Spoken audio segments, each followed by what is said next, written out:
আসসালামু আলাইকুম। আপনারা কেমন আছেন? আলহামদুলিল্লাহ আমি ভালো আছি। আশা, আনন্দ, দুঃখ, বেদনা, হাসি, কান্নার দোলায় আরও বহু বছর মহাকালের গর্ভে হারিয়ে গেছে কিছু মানুষ তাদের স্বপ্ন নিয়ে।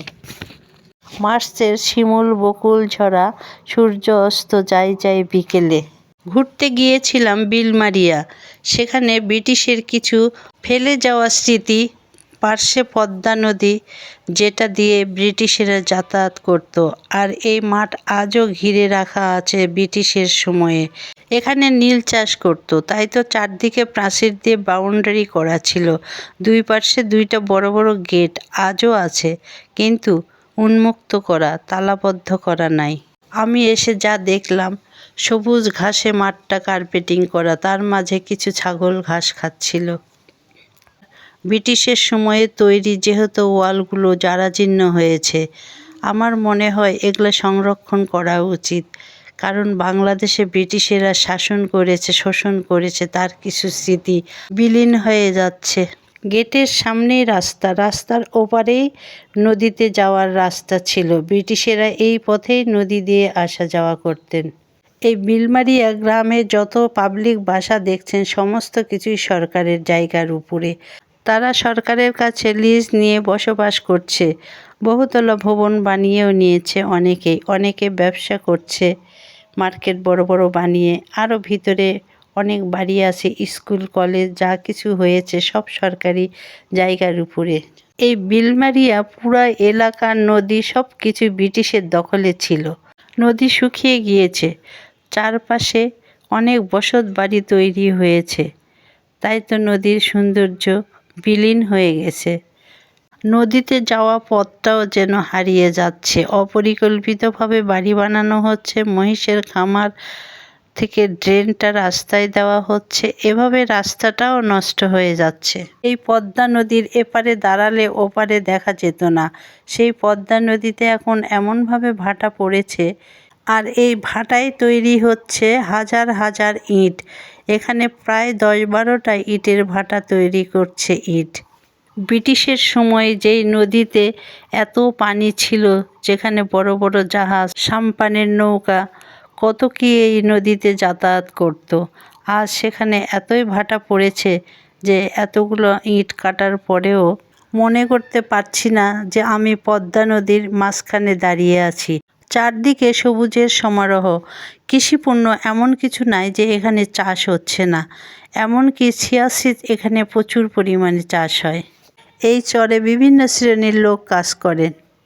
কেউ ঘাস কেটে নিয়ে যাচ্ছে, কেউ বথুয়া শাক উঠায় নিয়ে যাচ্ছে। এখানে বিশেষ করে ইট ভাটায় প্রচুর পরিমাণ শ্রমিক কাজ করে।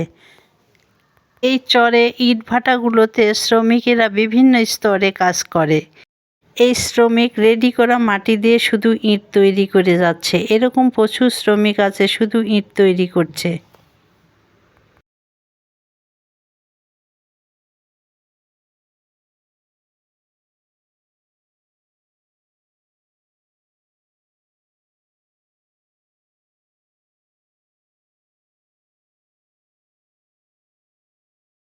কিছু শ্রমিক রেডি করা মাটিগুলো যারা ইট বানাচ্ছে তাদের কাছে পৌঁছে দিচ্ছে।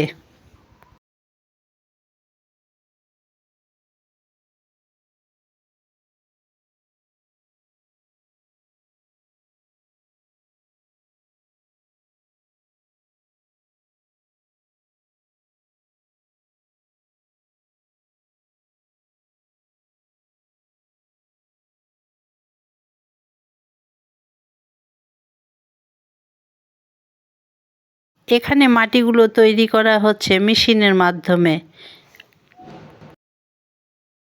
মোটরের পানি দিয়ে একদিকে মাটিগুলো ভিজিয়ে নিচ্ছে, তারপরে ভিজা মাটিগুলো ভিপু দিয়ে উঠিয়ে মেশিনের হলারে দিচ্ছে। সেখানে একবারে সেনে তৈরি হয়ে পড়ে যাচ্ছে নিচে। মাটি সানার যে বড় কাজটা, সেটাই মেশিনের মাধ্যমে তৈরি করছে, আর লেবারেরা শুধু সেখান থেকে নিয়ে পৌঁছে দিচ্ছে যারা বানাচ্ছে তাদের কাছে। ভেপুর মাধ্যমে কিভাবে হলারে মাটিগুলো উঠিয়ে দিচ্ছে, তারপর সেখানে সেনে কিভাবে সুন্দরভাবে নিচে পড়ে যাচ্ছে।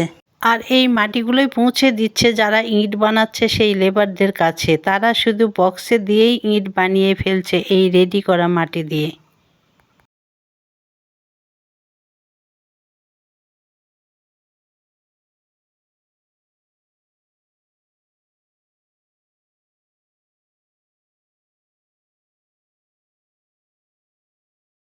ভাটায় ইট কাটা হচ্ছে একদম চরের উপরের মাটি দিয়ে, আর চারিদিকে ঢালু জায়গায় রবি শস্যে ভর্তি মাঠ।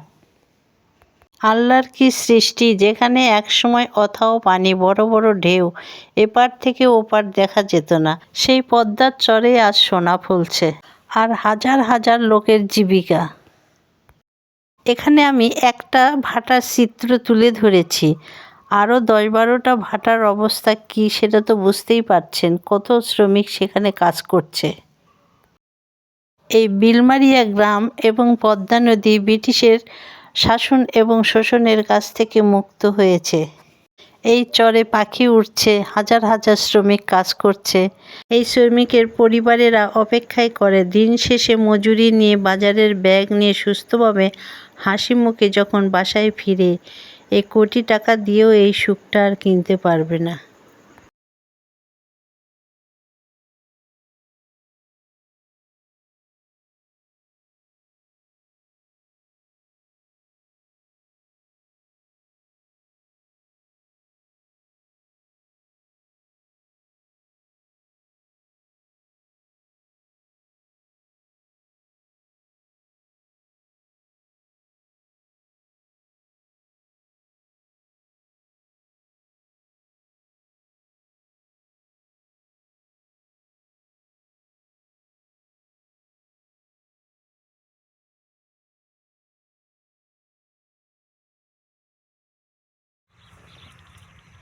এই চরে বেশ কয়েকটা মেঠো পথ তৈরি করেছে, তার মাঝে এইটা একটা।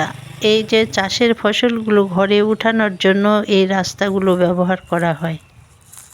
রাস্তার দুপাশে ঢলকলমি দিয়ে বেড়া দিয়েছে।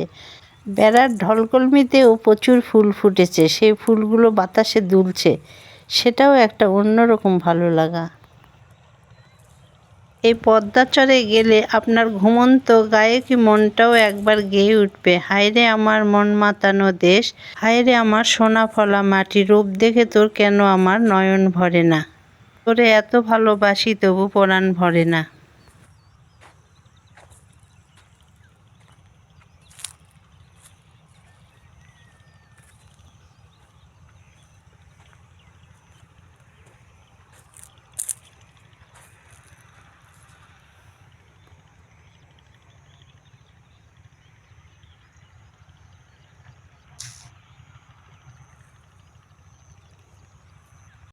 এখানে এক কৃষক তার ভুট্টা ক্ষেতের কচি ভুট্টাগুলো বিক্রি করেছে, আর গাছগুলো কেটে নিয়ে যাচ্ছে তাদের মহিষকে খাওয়ানোর জন্য। তার ছেলে তাকে কাজে সাহায্য করছে।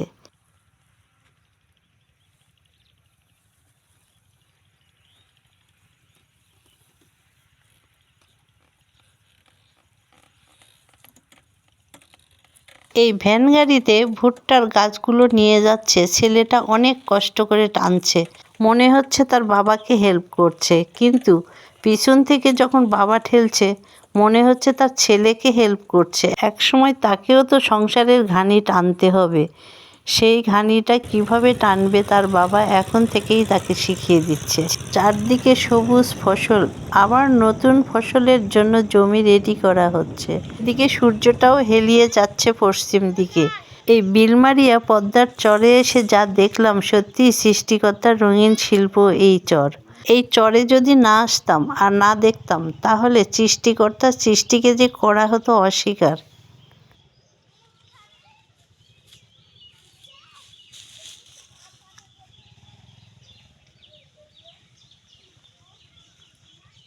এই চরের গা ঘেঁষে কিছু কৃষক পরিবার বসবাস করেন। তারা এখানে মহিষ পোষে অনেক ফার্মের মতো।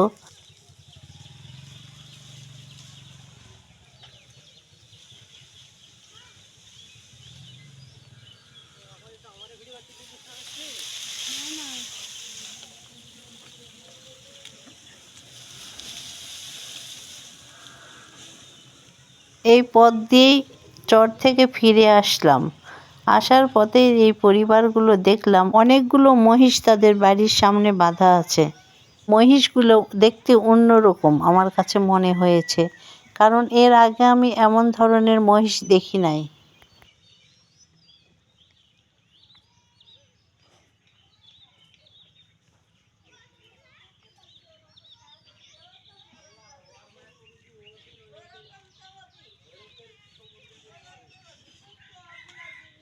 এই মহিষগুলোর গায়ে অনেক বড় বড় লোম, আর বাচ্চাগুলো দেখতে ভেড়ার বাচ্চার মতো।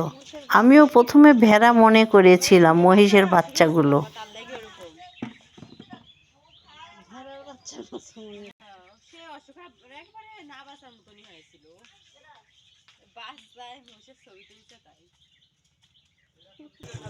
এই লোকগুলো চরে কাজ করে বাসায় ফেরার পথে গরু মহিষের জন্য খাবার নিয়ে আসে।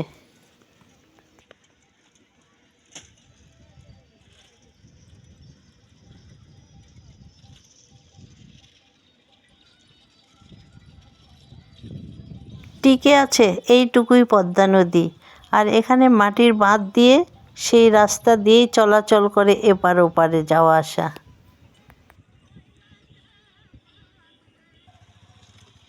এই নৌকাগুলো একসময় অনেক ব্যস্ত ছিল, এখন বেকার অলস দিন কাটাচ্ছে।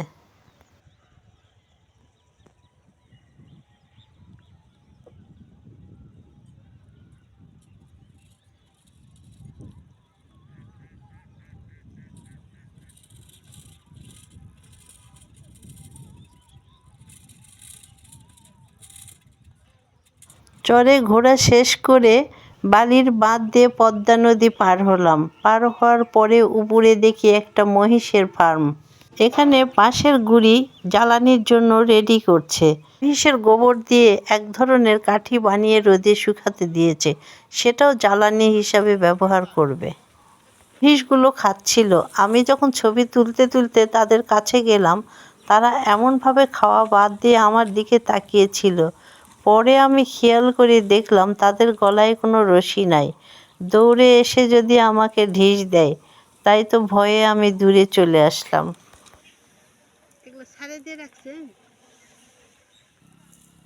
এই কৃষক পরিবারের ছেলে মেয়েরা উভয়ে মহিষের যত্ন নেয়।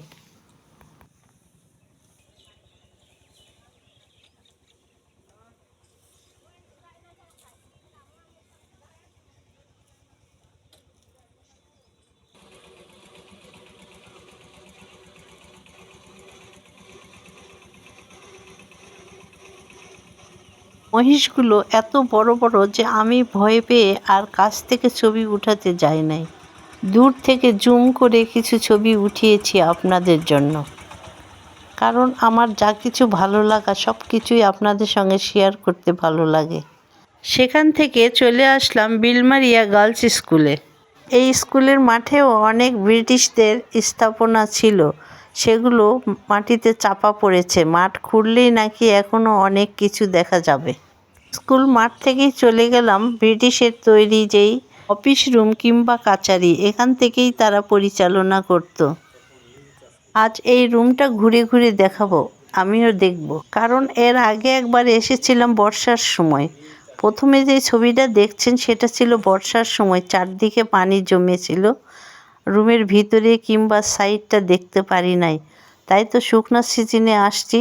আমি সবটা দেখব এবং আপনাদের সঙ্গেও শেয়ার করব।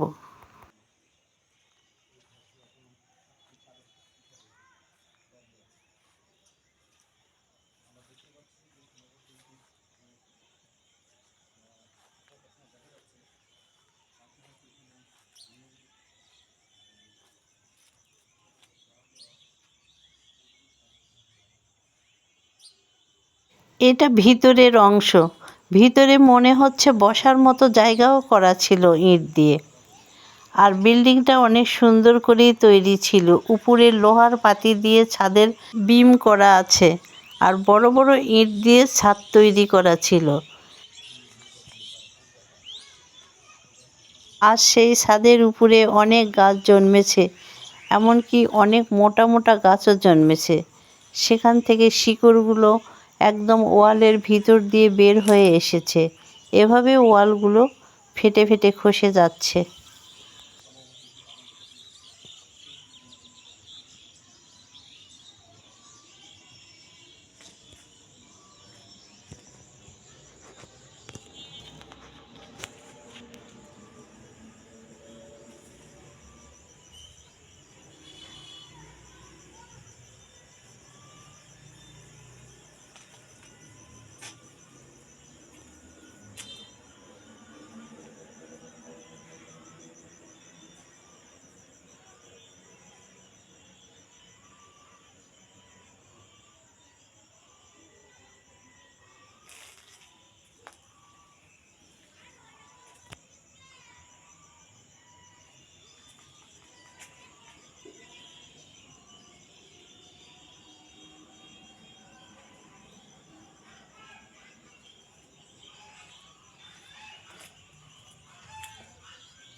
ঘরের সিলিংয়ে তাকালেই দেখা যায় লোহার সারি সারি বিম। এই ঘরেই বসে তারা শাসন করেছে, শোষণ করেছে। এই বিলমারিয়া গ্রাম আজও বহন করে বেড়াচ্ছে ইংরেজদের বানানা কাচারি ঘর। রবীন্দ্রনাথের ভাষায় নিশি অবসান, ওই পুরাতন নয় গত, আজ আমি ধূলিতলে এই জীর্ণ জীবন করিলাম নত। বন্ধু হও শত্রু হও, যেখানে যে কেউ রহ, ক্ষমা করো আজিকার মতো, পুরাতন অপরাধ যত। এখানে একটা সরকারি কমিউনিটি ক্লিনিক তৈরি করা আছে। বিলমারিয়া গার্লস স্কুলের মাঠে চাপা পড়ে আছে অনেক স্থাপনা। চলাচলের অসুবিধার কারণে মাটি দিয়ে ঢেকে দেওয়া আছে। এই ভিডিওটা বেশি বেশি শেয়ার দিবেন, আপনার শেয়ারের মাধ্যমে অনেকেই দেখতে পাবেন এইসব স্থাপনা। ভালো থাকবেন, সুস্থ থাকবেন, দেখা হবে নতুন ভিডিওতে। আল্লাহ হাফেজ।